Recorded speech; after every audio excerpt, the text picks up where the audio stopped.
We have San Juan City Mayor and Metro Manila Council President Francis Zamora. Mayor, good morning. Thank you for joining us.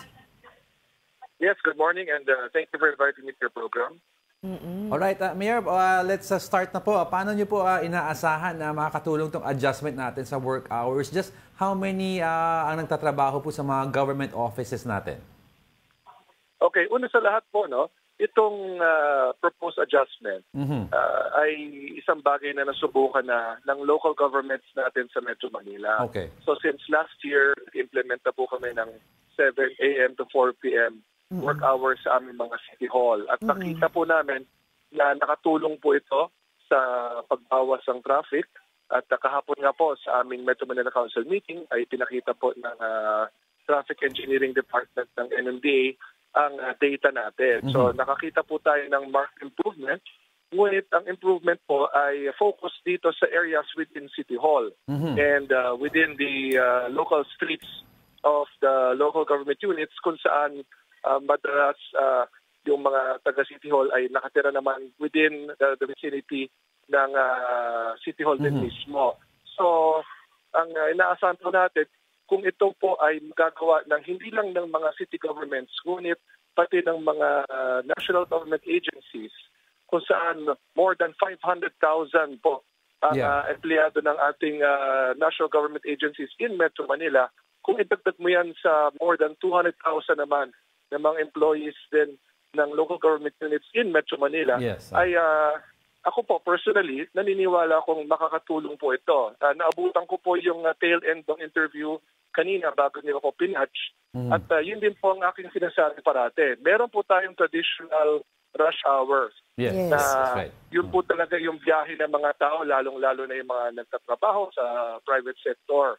So kung iiwas po ng 1 hour yung biyahe ng mga tatrabaho naman sa gobyerno, that means hindi sasabay ang mga sasakyan ito doon sa mga papasok sa ating private sector. So malaking bagay na po yan.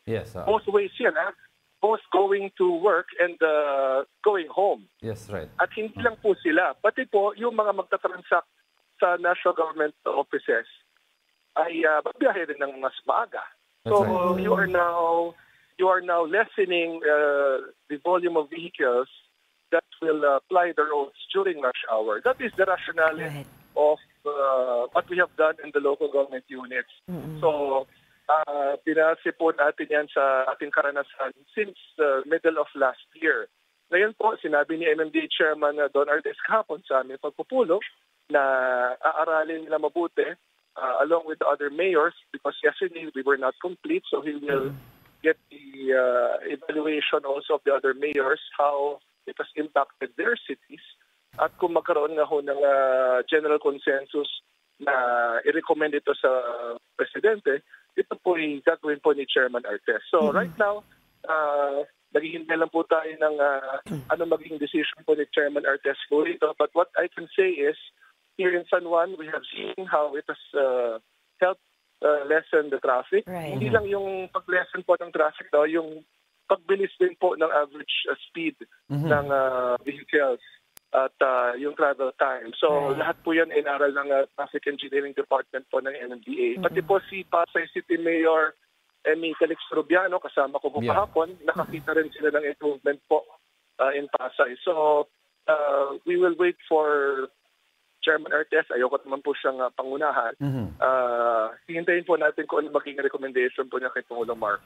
Right. Mayor, aside nga po dito sa San Juan and Pasay na ginawa na nga po itong adjusted work hours, which LGUs pa rin po ba? And also, are we also looking at some suggestions na aside from work hours, yung araw din bawasan like Monday to Thursday na lang for others na po pwede? Kasi nakita nga po natin yung adjustment, yung magandang naidulot nito, pero hindi pa naman daw po pangkalahatan. Your thoughts on that? Okay, sorry, hindi ko po nakuha masyado yung question niya. Ang question niyo po is yung work days naman. Are you asking about work days? Yes, kasi may iba pong magsasuggest na aside from work hours, baka daw po you can also look at the work days. Like instead of Monday to Friday, Monday to Thursday na lang, and others would be, let's say for example, work from home na lang. Actually, isa rin ho yan sa mga naging suggestions last year nung nagkaroon po ng traffic summit kung saan si Pangulong Marcos din mismo nga namuno po ng ating pagpupulong. So, yung Civil Service Commission po kasi natin, meron silang mga binabanggit na regulations sa kailangan sundin with regard to the number of hours na tinatrabaho ng ating mga kawani sa pamahalaan. No? So, let me get back to you in terms of that suggestion. Kasi minsan akong napag-usapan din po yan, no? Yung extended work hours, pero 4 days lang. Diba? Para total ng work hours ay ganun pa rin, yes.